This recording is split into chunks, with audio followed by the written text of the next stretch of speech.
VSK world YouTube channel నుండి వస్తున్న ఈ లోతైన విశ్లేషణకు అభ్యర్థులందరికీ స్వాగతం. టీజీటీఎట్, ఏపీటెట్, సీటెట్ మరియు డిఎస్సి లాంటి పోటీ పరీక్షలకు ప్రిపేర్ అయ్యే వాళ్లకు ఒక పెద్ద సవాల్ ఉంటుంది. ఖచ్చితంగా. ఏంటంటే కేవలం థియరీ చదవడం ఒక ఎత్తైతే ఆ ఎగ్జామ్ హాల్లోని ప్రెషర్లో ఆ థియరీని ఎంసీక్యూస్ రూపంలో అప్లై చేయడం మరో ఎత్తు. ఎగ్జాక్ట్లీ. అందుకే ఈ ఎపిసోడ్లో మనం advanced classroom application English pedagogy MCQs పై పూర్తిగా దృష్టి పెడుతున్నాం. అంటే ఇక్కడ మన లక్ష్యం కేవలం సరైన జవాబు తెలుసుకోవడం మాత్రమే కాదు, ఒక కాంపిటేటివ్ ఎగ్జామినర్ మైండ్ సెట్ను అర్థం చేసుకోవడం. నిజమే. తప్పు ఆప్షన్లను అంటే డిస్ట్రాక్టర్స్ను ఎలిమినేట్ చేసే ఒక అద్భుతమైన పద్ధతిని మనం నేర్చుకోబోతున్నాం. సరే, దీన్ని కొంచెం వివరంగా చూద్దాం. ముందుగా భాషా లక్షణాలు, వాటి తరగతి గది అన్వయంపై ఉన్న ప్రశ్నలను విశ్లేషిద్దాం. ఎగ్జామినర్ ఎప్పుడూ ఒకే కాన్సెప్ట్ చుట్టూ తిరిగే పదాలతో కన్ఫ్యూజ్ చేయడానికి ప్రయత్నిస్తారు కదా. కన్ఫ్యూజన్ను ఎలా ఛేదించాలో చూద్దాం. ఫస్ట్ క్వశ్చన్ ఏమిటంటే, question 1, which statement best reflects the view of language given in the notes? Is it option A, language is only a tool of communication? Option B, language is external to communication? Option C, language itself is communication? Or option D, language is only a written code? ఇక్కడ మనం ఒక trick వాడాలి. General పెడగాలజీలో only లాంటి పరిమితం చేసే పదాలు అంటే limiting words వస్తే అవి దాదాపుగా తప్పు ఆప్షన్లే అవుతాయి. ఓహో, అంటే వెంటనే ఎలిమినేట్ చేయవచ్చా? అవును. ఆప్షన్ ఏ మరియు డీలలో భాష కేవలం ఒక సాధనం మాత్రమే లేదా కేవలం రాతపూర్వక కోడ్ మాత్రమే ఉంది కదా, వాటిని పక్కన పెట్టేయచ్చు. కరెక్ట్. ఇక ఆప్షన్ బి చూస్తే కమ్యూనికేషన్కు భాష బాహ్యమైనది అని చెప్తోంది, అది కూడా లాజికల్గా తప్పే. మిగిలిన option C, language itself is communication అనేది అత్యంత ఖచ్చితమైన సమాధానం. అంటే ఎక్స్ట్రీమ్ పదాలు కనిపిస్తే ముందు వాటిని పక్కన పెట్టేయాలన్నమాట. ఇది మంచి ప్రాక్టికల్ టిప్. దీనికి కొనసాగింపుగా ఉన్న తర్వాతి ప్రశ్న చూద్దాం. Question 2. A teacher says, students are born with a capacity for language, but not with any particular language. This illustrates, is it option A, arbitrariness, option B, language is not inherited, option C, redundancy, or option D, specialization? ఒక ఉపాధ్యాయుడు ఏమంటున్నారంటే, పిల్లలు భాష నేర్చుకునే సామర్థ్యంతో పుడతారు, కానీ వాళ్లకు పుట్టుకతోనే ఒక నిర్దిష్టమైన భాష రాదు అని. అంటే వాతావరణాన్ని బట్టి వస్తుందనా? ఎగ్జాక్ట్లీ. దీన్ని సింపుల్గా అర్థం చేసుకోవాలంటే, తెలుగు మాట్లాడే తల్లిదండ్రులకు పుట్టిన బిడ్డను పుట్టిన వెంటనే జపాన్లో పెంచితే ఆ బిడ్డ జపనీస్ భాష మాట్లాడుతుంది, కానీ తెలుగు కాదు కదా. అవును, ఖచ్చితంగా. అంటే కంటి రంగు, జుట్టు రంగులాగా భాష అనేది మనకు వారసత్వంగా లేదా జన్యుపరంగా రాదు. కాబట్టి ఇది లాంగ్వేజ్ ఇస్ నాట్ ఇన్హెరిటెడ్ అనే లక్షణాన్ని స్పష్టంగా చెప్తోంది. సరైన జవాబు ఆప్షన్ బి. ఒక రకంగా చెప్పాలంటే మనం పుట్టుకతో హార్డ్వేర్ అదే కెపాసిటీతో వస్తాం, కానీ సాఫ్ట్వేర్ అంటే భాష అనేది మనం పెరిగే వాతావరణం మన బ్రెయిన్లో ఇన్స్టాల్ చేస్తుందన్నమాట. ఇక్కడ ఆకట్టుకునే విషయం ఏమిటంటే, సరిగ్గా మీరు చెప్పిందే, భాష అనేది జీవశాస్త్రపరంగా కాకుండా సామాజికంగా సంక్రమిస్తుంది.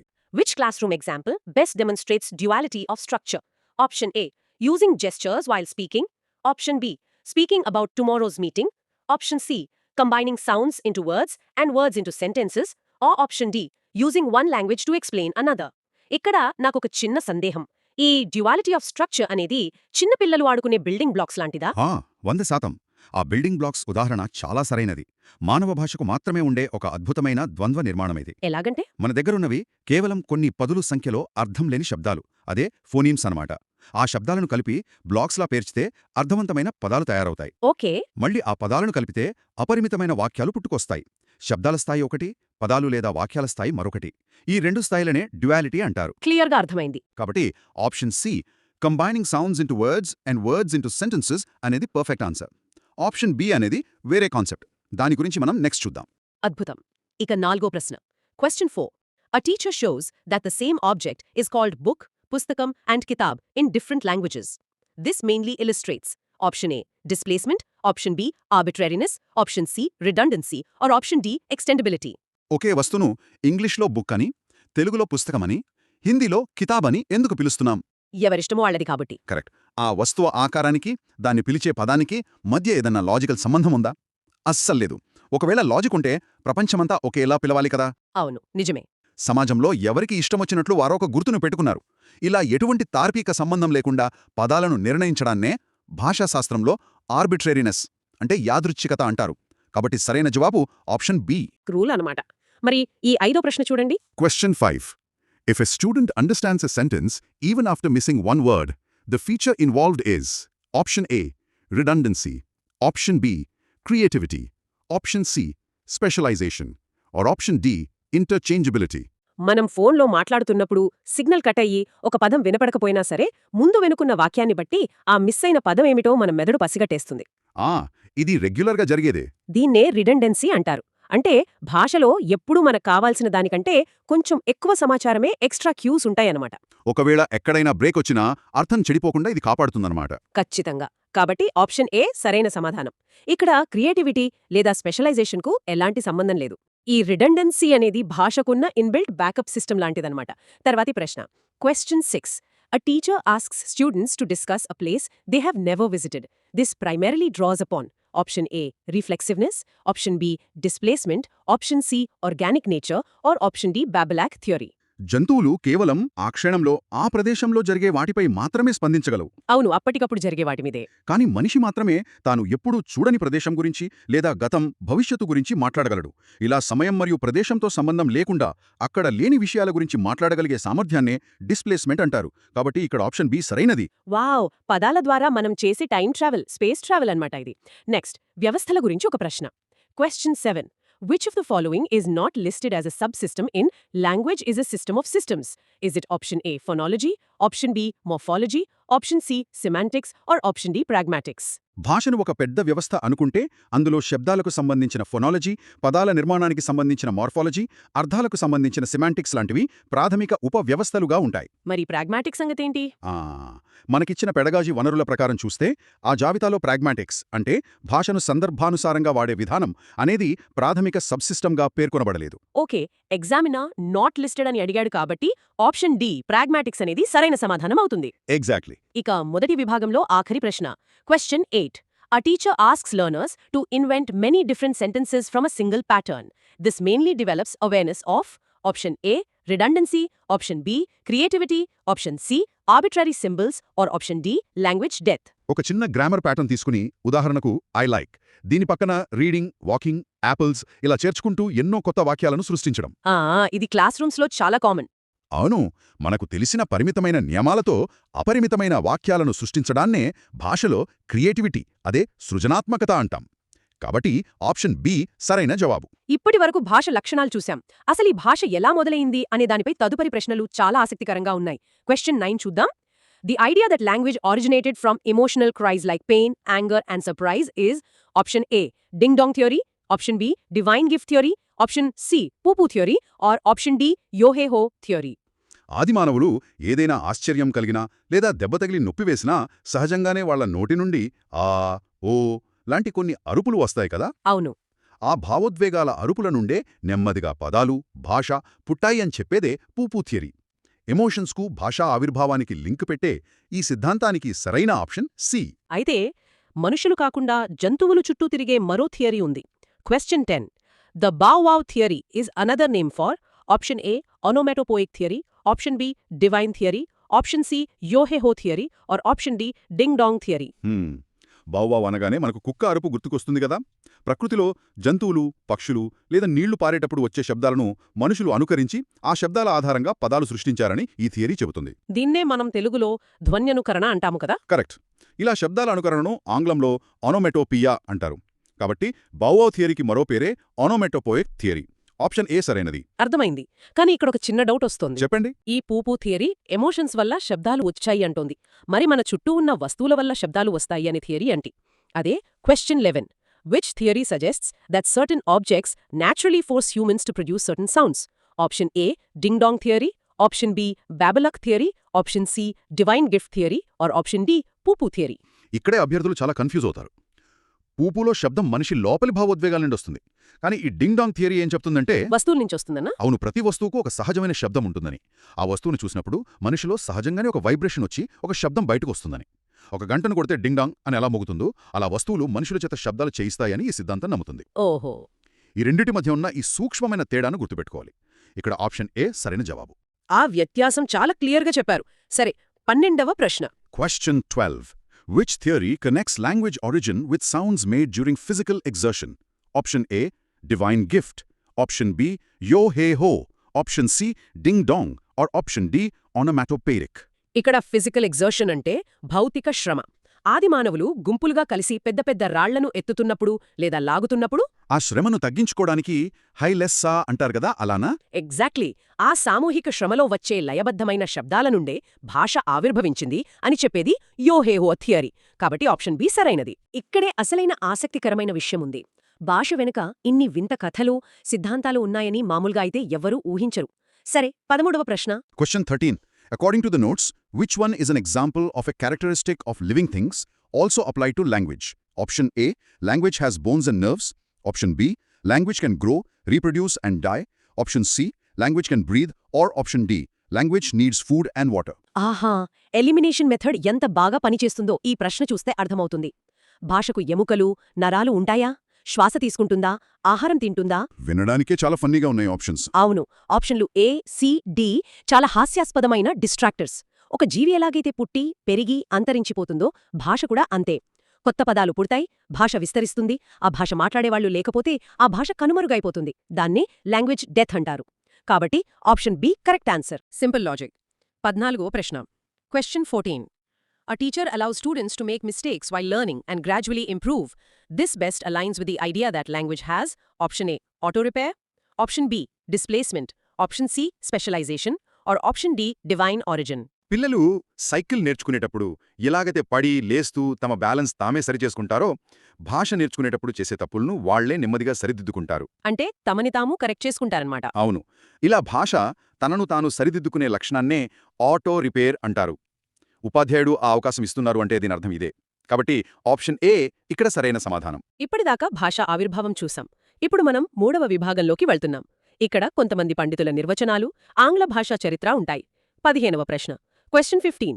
Which scholar defined language as a set of arbitrary vocal symbols by means of which a social group communicates? Option A. Sabir, Option D. Block and Traeger, Option C. Jesperson, or Option D. Pei. Competitive ఎగ్జామ్స్లో ఇలాంటి నిర్వచనాలు గుర్తుపెట్టుకోవడం కష్టమే. మరి ఎలా? అందుకే keywords పట్టుకోవాలి. నిర్వచనంలో social group communicates అంటే సామాజిక సమూహం అనే పదం కనిపిస్తే అది ఖచ్చితంగా బ్లాక్ మరియు ట్రాగర్, అదే బ్లాక్ అండ్ ట్రాగర్ ఇచ్చిన నిర్వచనం అని బ్లైండ్గా గుర్తుంచుకోవచ్చు. కాబట్టి ఆప్షన్ బి సరైనది. వావ్, ఇది చాలా టైం సేవింగ్ ట్రిక్ కదా. 16వ ప్రశ్న కూడా అలాంటిదే అనుకుంటా. Question 16.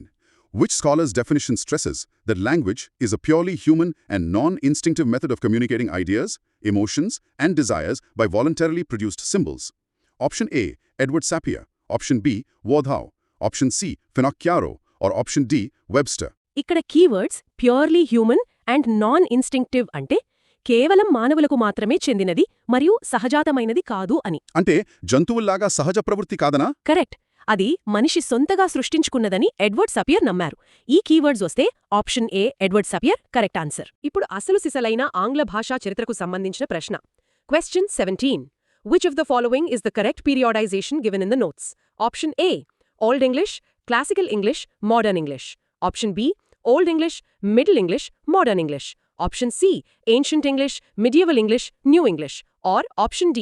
Saxon English, Norman English, British English. దీన్ని మనం ఒక పెద్ద కోణంలో చూస్తే ఆంగ్ల భాష పుట్టుక నుండి ఇప్పటి వరకు ప్రధానంగా 3 కాలాలుగా ఒక క్రమపద్ధతిలో విభజిస్తారు. ఆ మూడేంటి? 5వ శతాబ్దం నుండి 1660 వరకు ఉన్నది ఓల్డ్ ఇంగ్లీష్. ఆ తర్వాత 1660 నుండి 1500 వరకు ఉన్నది మిడిల్ ఇంగ్లీష్. ఇక 1500 నుండి ఇప్పటి వరకు మనం వాడుతున్నది మోడర్న్ ఇంగ్లీష్. పేర్లు చాలా సింపుల్గానే ఉన్నాయి. అవును, ఈ సరైన క్రమాన్ని చూపిస్తున్నది option B, old English, middle English, modern English. అయితే ఈ 18వ ప్రశ్న ఆ చరిత్రను మార్చిన ఒక ముఖ్యమైన ఘటన గురించి. Question 18. The event that most directly gave rise to Middle English was Option A. Roman invasion under Julius Caesar. Option B. Norman conquest of 1066. Option C. Publication of Johnson's Dictionary. Or Option D. Industrial Revolution. ఇప్పుడే చెప్పుకున్నాం కదా old English 1066తో ముగిసిందని. ఆ సంవత్సరంలో జరిగిన అతిపెద్ద చారిత్రక ఘట్టమే Norman conquest. అప్పుడు French వాళ్ల ప్రభావం పడిందంటారా? అవును, ఫ్రెంచ్ మాట్లాడే నార్మన్లు ఇంగ్లాండ్ను ఆక్రమించారు. దీనివల్ల ఏమైందంటే ఫ్రెంచ్ భాషా పదాలు ఓల్డ్ ఇంగ్లీష్తో విపరీతంగా కలిసిపోయాయి. ఆ కలయిక వల్ల పుట్టిన కొత్త రూపమే మిడిల్ ఇంగ్లీష్. అంటే అదొక అతిపెద్ద భాషా సమ్మేళనం. కాబట్టి ఆప్షన్ బి సరైన సమాధానం. ఒక యుద్ధం వల్ల ఒక భాష రూపురేఖలు మారిపోయాయి అనడం నిజంగా ఆశ్చర్యం. మరి 19వ ప్రశ్న చూద్దాం. Question 19. Which work is cited as a famous example of Middle English? Option A. Beowulf. Option B. Paradise Lost. Option C. The Canterbury Tales. Or Option D. Hamlet. Middle English కాలంలో ఆ కొత్తగా మారిన భాష ఎలా ఉండేదో తెలుసుకోవడానికి మనకు దొరికే అత్యుత్తమ సాహిత్య ఉదాహరణ జియోఫ్రీ చౌజర్ రాసిన ద క్యాంటర్బరీ టేల్స్. కాబట్టి ఆప్షన్ సి సరైనది. మరి మిగతా ఆప్షన్స్? డిస్ట్రాక్టర్స్ చూస్తే బేవుల్ఫ్ అనేది ఓల్డ్ ఇంగ్లీష్కి ఉదాహరణ. ఇక హ్యామ్లెట్ అనేది మోడర్న్ ఇంగ్లీష్ కాలంలో షేక్స్పియర్ రాసింది కదా. క్లియర్. 20వ ప్రశ్న. Question 20. The Great Vowel Shift is associated mainly with option A, Old English, option B, Middle English only, option C, Early Modern English phase, or option D, Roman Britain. The great vowel shift అనేది ఆంగ్ల భాష చరిత్రలో ఒక విచిత్రమైన సంఘటన అని చెప్పాలి. అచ్చుల ఉచ్చారణలు అంటే వావెల్స్లో భారీ మార్పులు రావడం మొదలైంది. అంటే పలికే విధానం మారిపోయిందా? అవును. ఉదాహరణకు బైట్ అనే పదం ఒకప్పుడు బీట్ లా పలికేవారు. అది నెమ్మదిగా బైట్గా మారింది. ఈ మార్పులన్నీ మిడిల్ ఇంగ్లీష్ చివర్లో మొదలై ఎర్లీ మోడర్న్ ఇంగ్లీష్ ఫేజ్లో ప్రధానంగా జరిగాయి. ఆప్షన్ సి ఇక్కడ పర్ఫెక్ట్ ఆన్సర్. అబ్బా, అంటే షేక్స్పియర్ కాలం నాటి ఇంగ్లీష్ మనమిప్పుడు మాట్లాడేలా ఉండేది కాదనమాట. వినడానికి చాలా కొత్తగా ఉంది. ఇక్కడితో మనం చివరి విభాగానికి చేరుకున్నాం. భారతదేశంలో ఆంగ్ల విద్య ఎలా మొదలైంది అనే దానిపై కదా. అవును. ఏ కమిటీలు పనిచేశాయి అన్న దానిపై మిగతా 10 ప్రశ్నలు ఉంటాయి. 21వ ప్రశ్న. క్వశ్చన్ 21.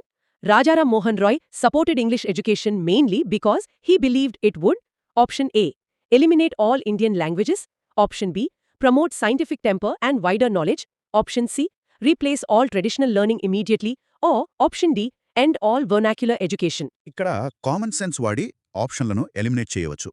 రాజారాం మోహన్ రాయ్ లాంటి ఒక గొప్ప సంఘ సంస్కర్త భారతీయ భాషలను నాశనం చేయాలని లేదా ఎండ్ చేయాలని కోరుకుంటారా? ఖచ్చితంగా కాదు. అవును, అదైతే నిజం. ఆప్షన్ ఏ, సి, డీలు అన్నీ నెగటివ్గా ఉన్నాయి చూసారా? పాశ్చాత్య దేశాలలో వస్తున్న సైన్స్, ఆధునిక భావాలను నేర్చుకుని భారతీయులు ఒక శాస్త్రీయ దృక్పథాన్ని అంటే సైంటిఫిక్ టెంపర్ పెంపొందించుకోవాలి అన్నదే ఆయన ప్రధాన ఉద్దేశం. కాబట్టి ఆప్షన్ బి సరైన సమాధానం. Positive versus negative options elimination చాలా బాగా పనిచేసింది ఇక్కడ. 22వ ప్రశ్న.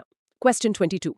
Macaulay's concern, as shown in the notes, was largely option A, preservation of tribal languages, option B, reducing administrative cost by educating Indians in English, option C, replacing science with literature, or option D, promoting only mother tongue education. ఈ విషయాన్ని మనం ఎలాంటి రాగద్వేషాలు లేకుండా చారిత్రక కోణంలో చూడాలి. British east India company అనేది ప్రధానంగా ఒక వ్యాపార సంస్థ. అంటే లాభనష్టాలే చూసుకుంటుంది. కరెక్ట్. ఇంగ్లాండ్ నుండి గుమస్తాలను తెచ్చుకొని జీతాలు ఇవ్వడం వాళ్లకు చాలా ఖర్చుతో కూడుకున్న పనిగా మారింది. అందుకే భారతీయులకు ఆంగ్లం నేర్పి వారినే పరిపాలనా పనుల్లో క్లర్కులుగా వాడుకుంటే ఖర్చు విపరీతంగా తగ్గుతుంది అనేది లార్డ్ మెకాలే ఆలోచన. కాబట్టి option B, reducing administrative cost by educating Indians in English అనేది కరెక్ట్ ఆన్సర్. చరిత్రలో ఎకనామిక్స్ ఎలా ప్రభావం చూపుతాయో చెప్పడానికి ఇదొక ఉదాహరణ. 23వ ప్రశ్న. Question 23. Which document is called the Magna Carta of Indian Education? Option A, Macaulay Minute, option B, Wood's Dispatch, option C, Sadler Committee Report, or option D, CBC Report. ఇది కాంపిటేటివ్ ఎగ్జామ్స్లో తరచుగా కనిపించే బిట్. 1854లో వచ్చిన Wood's డిస్పాచ్ను Magna Carta of Indian education అని పిలుస్తారు. ఎందుకని అంత ప్రాముఖ్యత? ఎందుకంటే అంతకు ముందులా గజిబిజిగా కాకుండా ప్రాథమిక పాఠశాలల నుండి మొదలుపెట్టి యూనివర్సిటీల స్థాపన వరకు విద్యా వ్యవస్థ ఎలా ఉండాలో మొట్టమొదటిసారిగా ఒక సమగ్రమైన ప్రభుత్వ ప్రణాళికను ఇది అందించింది. ఆప్షన్ బి ఇక్కడ సరైన జవాబు. 24వ ప్రశ్న. Question 24. Which statement about Macaulay Minute 1835 is correct according to the notes? Option A, it emphasized vernaculars at higher level. Option B, it introduced the downward filtration theory. Option C, it rejected English in administration. Or option D, it established universities in 1857. ఏంటంటే Macaulay అనగానే మనకు వెంటనే గుర్తురావాల్సిన పదం downward filtration theory. అంటే పైనుండి కిందకు filter అవడమా? అవును. భారతదేశంలో అందరికీ ఇంగ్లీష్ నేర్పించడం వాళ్ల వల్ల కాదు కాబట్టి సమాజంలో పై స్థాయిలో ఉన్న కొద్దిమందికి మాత్రమే ఆంగ్ల విద్య నేర్పిస్తే వారి ద్వారా ఆ జ్ఞానం నెమ్మదిగా కింది స్థాయి ప్రజలకు ఫిల్టర్ అవుతూ చేరుతుంది అని ఈ సిద్ధాంతం చెబుతుంది. ఆప్షన్ బి సరైన జవాబు. ఓకే. 25వ ప్రశ్న. Question 25. The University Commission of 1902 was appointed by option A, Lord Macaulay, option B, Lord Curzon, option C, Dr. Radhakrishnan, or option D, Gokak. 1902 కాలంలో భారతదేశ వైస్రాయ్గా ఉన్నది లార్డ్ కర్జన్. ఆ సమయంలో ఉన్నత విద్యా వ్యవస్థలో సంస్కరణలు తీసుకురావడానికి ఆయన ఈ యూనివర్సిటీ కమిషన్ను నియమించారు. ఎలిమినేషన్ చూస్తే రాధాకృష్ణన్ గారు స్వాతంత్రం తర్వాత వచ్చారు. మెకాలే చాలా ముందు. కాబట్టి ఆప్షన్ బి సరైన సమాధానం. 26వ ప్రశ్న. Question 26. The Sadler Committee, 1917, is noted for option A, rejecting English completely, option B, stressing the study of English and quality improvement, option C, introducing the three-language formula, or option D, starting CIFL Hyderabad. Calcutta university సమస్యలను అధ్యయనం చేయడానికి 1917లో వేసిందే ఈ Sadler committee. ఈ committee ఆంగ్ల విద్యను రద్దు చేయాలని ఎక్కడా చెప్పలేదు. ఓహో, అంటే ఎంకరేజ్ చేసిందా? అవును. పైగా ఆంగ్ల భాష అధ్యయనాన్ని నొక్కి చెబుతూనే బోధనా నాణ్యతను పెంచాలని సూచించింది. కాబట్టి ఆప్షన్ బి సరైనది. 3 లాంగ్వేజ్ ఫార్ములా అనేది చాలా తర్వాత కొటారీ కమిషన్ తెచ్చింది. కాబట్టి ఆప్షన్ సిని సులభంగా ఎలిమినేట్ చేయవచ్చు. Good point. 27వ ప్రశ్న. Question 27. During 1883 to 1935, oral reading was taught through option A, translation method, option B, phonic method, option C, bilingual method, or option D, project method. 1883 నుండి 1935 మధ్యకాలంలో పిల్లలకు చదవడం నేర్పించడానికి ప్రధానంగా అక్షరాల యొక్క శబ్దాల ఆధారంగా అంటే సౌండ్స్ ఆఫ్ లెటర్స్ ఆధారంగా నేర్పే పద్ధతినే వాడేవారు. శబ్దాలు కాబట్టి ఫోనిక్ మెథడ్ అవుతుందా? ఖచ్చితంగా ఈ శబ్దాలకు సంబంధించిన పద్ధతినే మనం ఫోనిక్ మెథడ్ అంటాం. కాబట్టి ఆప్షన్ బి సరైనది. 28వ ప్రశ్న. Question 28. Who opposed the grammar translation method and came out with the direct method according to the notes? Option A, Sweet and Jesperson. Option B, Palmer and West. Option C, Sapir and Wardov. Or Option D, Gokhak and Kunzru. Grammar translation పద్ధతిలో అంతా మాతృభాషలోనే అనువదిస్తూ English నేర్పుతారు. దీనివల్ల fluency రావడం లేదని, ఇంగ్లీష్ను నేరుగా ఇంగ్లీషులోనే అంటే without translation నేర్పించాలి అని డైరెక్ట్ మెథడ్ను అభివృద్ధి చేసిన భాషావేత్తలు హెన్రీ స్వీట్ మరియు ఒట్టో జెస్పర్సన్. అంటే ఆప్షన్ ఏ కరెక్ట్ అన్నమాట. అవును, ఆప్షన్ ఏ ఇక్కడ సరైన సమాధానం. ఇక మనం చివరి 2 ప్రశ్నలకు చేరుకున్నాం. 29వ ప్రశ్న. Question 29. The University Education Commission, 1948, recommended that Option A, English should be completely removed. Option B, English should continue at secondary and university levels. Option C, only English should be medium of instruction everywhere. Or Option D, regional languages should be banned. ఇది doctor Radhakrishnan గారి నేతృత్వంలో వేసిన commission. స్వాతంత్ర్యం వచ్చిన కొత్తలో వేసిన commission కదా అని ఇంగ్లీష్ను తీసేయాలని చెప్పి ఉంటారు అనుకుంటే పొరపాటే. మరి ఏమని రికమెండ్ చేశారు? అంతర్జాతీయ సంబంధాలు, సైన్స్ డెవలప్మెంట్ కోసం భారతదేశంలో ఆంగ్ల భాషను పూర్తిగా తొలగించకూడదని, సెకండరీ మరియు యూనివర్సిటీ స్థాయిలలో ఆంగ్లం ఒక సబ్జెక్టుగా ఖచ్చితంగా కొనసాగాలని ఈ కమిషన్ సిఫార్సు చేసింది. కాబట్టి ఆప్షన్ బి కరెక్ట్. ఆఖరి ప్రశ్న, 30వ ప్రశ్న. Question 30. Under the 3 language formula, English is treated as Option A, L1 only. Option B, L2 only. Option C, L3 or another modern European language. Or Option D, compulsory medium in all schools. Kothari commission తెచ్చిన 3 language ఫార్ములాలో జాతీయ సమైక్యతను మరియు ప్రాంతీయ భాషలను balance చేయడానికి ప్రయత్నించారు. దీని ప్రకారం L1గా మాతృభాష లేదా ప్రాంతీయ భాష ఉంటుంది. మరి ఇంగ్లీష్ పొజిషన్ ఏంటి? దాదాపు అన్ని రాష్ట్రాల్లో హిందీ మాట్లాడే రాష్ట్రాలతో సహా ఆంగ్లాన్ని 2వ భాషగా అంటే L2గా బోధిస్తారు. కాబట్టి English is treated as L2. సరైన జవాబు ఆప్షన్ బి. బేసిక్గా ఇదంతా చూస్తే దీనంతటికీ అర్థమేమిటి? అంటే ఈ ఎలిమినేషన్ పద్ధతి వాడటం, కాన్సెప్ట్స్ వెనుక ఉన్న లాజిక్ను అర్థం చేసుకోవడం వల్ల అభ్యర్థులు ఎగ్జామ్లో సమయాన్ని ఎలా ఆదా చేయవచ్చని మీరనుకుంటున్నారు? చాలా వ్యాలిడ్ పాయింట్ అడిగారు. కాంపిటేటివ్ ఎగ్జామ్స్లో సమయమే అత్యంత కీలకం కదా. అవును. ఏంటంటే సరైన జవాబు కోసం ప్రతి ఆప్షన్ పైన గంటలో ఆలోచించకంటే ఓన్లీ లాంటి పదాలు ఉన్నవాటిని లేదా సబ్జెక్ట్కు సంబంధం లేని అసంబద్ధమైన డిస్ట్రాక్టర్స్ను ముందు కొట్టివేస్తే మన బ్రెయిన్ మీద లోడ్ తగ్గుతుంది, ఖచ్చితత్వం పెరుగుతుంది. దీనివల్ల తక్కువ టైంలో ఎక్కువ ప్రశ్నలు అటెంప్ట్ చేయవచ్చు అంటారు. ఖచ్చితంగా. అది నిజంగా అద్భుతమైన స్ట్రాటజీ. వనరులోని సూచన ప్రకారం ఈ 30 ప్రశ్నల అసెస్మెంట్ పూర్తయిన తర్వాత పరీక్షలు రాసే అభ్యర్థులు మరియు వినేవారు తమ స్కోర్ ఎంత వచ్చిందో లెక్కించి ఉదాహరణకు 2830 అని కింద కామెంట్స్లో పంచుకోవాలి. అవును, అది సెల్ఫ్ ఎవాల్యుయేషన్కి చాలా హెల్ప్ అవుతుంది. ఇలాంటి మరింత ముఖ్యమైన ఎగ్జామ్ ఓరియంటెడ్ విశ్లేషణల కోసం VSK వరల్డ్ ఛానల్కు తప్పకుండా సబ్స్క్రైబ్ చేసుకోండి. ఈ లోతైన విశ్లేషణను ముగించే ముందు ఒక చిన్న ఆలోచన. ఇందాక డైరెక్ట్ మెథడ్, ఫోనిక్స్ మెథడ్ అంటూ భాషను బోధించే పద్ధతులు శతాబ్దాలుగా ఎలా మారుతూ వస్తున్నాయో మనం చూశాం కదా. అవును, చాలా మార్పులొచ్చాయి. ఒకప్పుడు గురువు, పుస్తకం మాత్రమే ఉండేవి. బహుశా భవిష్యత్తులో ఆర్టిఫిషియల్ ఇంటెలిజెన్స్, అదే AI, మన ఇంగ్లీష్ పెడగాజీని, తరగతి గది అన్వయాన్ని ఇంకెలా మలుపు తిప్పబోతుందో కదా. ఒకసారి ఆలోచించండి. నెక్స్ట్ ఎపిసోడ్లో మళ్ళీ కలుద్దాం.